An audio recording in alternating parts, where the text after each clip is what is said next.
This is the anatomy of the compass video, if you like. It's just going to show you I'm just going to go through with you the main points of the compass that you're going to be using.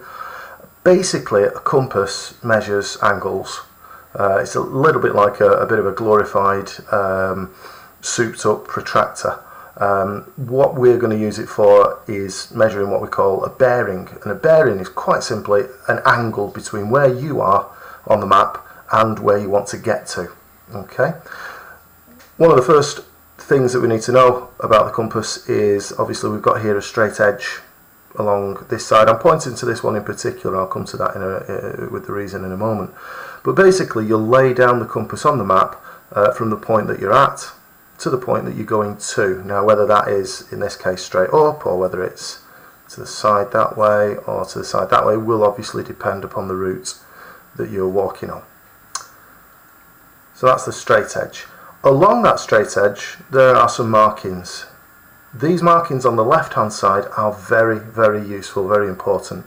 Because this is the scale markings for a 1 to 25,000 map.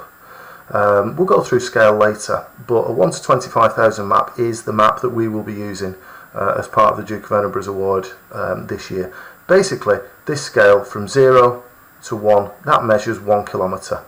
If you use this ruler here along the map, then you can measure quite quickly and accurately the distance on the map that you're going to be travelling. We will go through how you can convert from measuring with a ruler, like this ruler here, from centimetres into kilometres. But really, this is a nice, quick, ready reckoner, which is very, very useful for you to use when it comes to us doing scale. Okay. The next point on the compass is this little arrow here. It might not mean nothing. At the moment, it doesn't appear to do an awful lot, but when you've measured a bearing accurately and you've orientated yourself properly using the compass, this arrow is called the direction of travel arrow. It will point the direction in which you need to go, but obviously you've got to have measured your bearing correctly and turned yourself around, orientated yourself properly.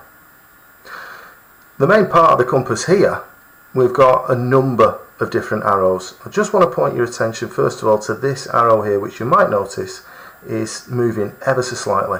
In fact, if I turn the compass round, that arrow stays pointing in the same direction. That arrow is what I refer to as what's known as the floating arrow. It is actually sat in the compass and it's floating in a solution. Because of that, and because it's slightly magnetised, it always points, this red point here where the letter N is, always points in the direction of magnetic north. That is going to be very useful to us when you need to actually orientate yourself properly when you've taken your bearing. Okay, so like I said, whichever way I move the compass, that arrow is going to stay basically pointing in the same direction. So we can quite accurately say that that direction there is magnetic north. We've also got, and I'll put the pen away for this, we've also got this dial, and the dial moves around. When we actually take a bearing, we will rotate this dial, and it's the dial that helps us to measure the angle. Okay. Around the outside of the dial, we've got the letter N for north, and then going clockwise around the dial, there are increasing numbers of degrees. So we go around to the first number there, which is 20, then 40, 60, 80.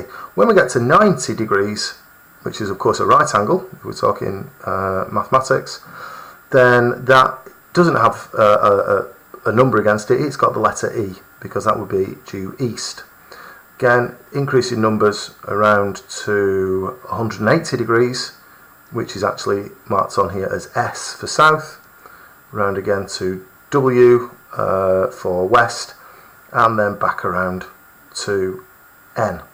Now if I just move that slightly, get the pen again, you'll notice here that on the underside of the dial there is a little mark.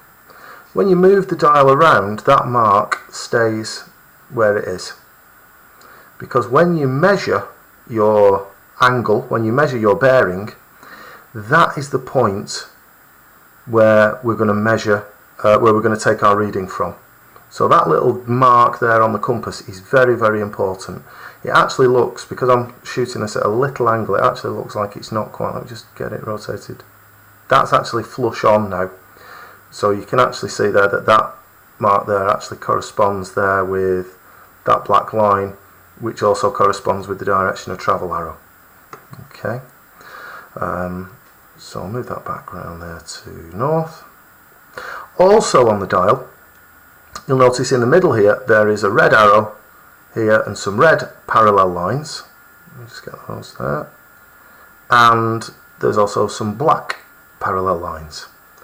These are also going to be very, very important for when we take a bearing, because when we move the compass around, when we move the dial around, sorry, those lines will have to sit parallel with the blue grid lines that are on the map.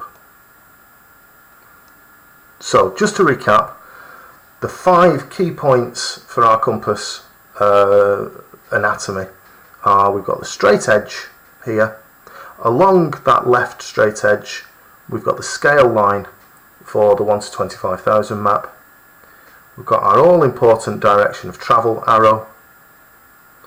We've got our floating arrow which points to magnetic north, and we've got our dial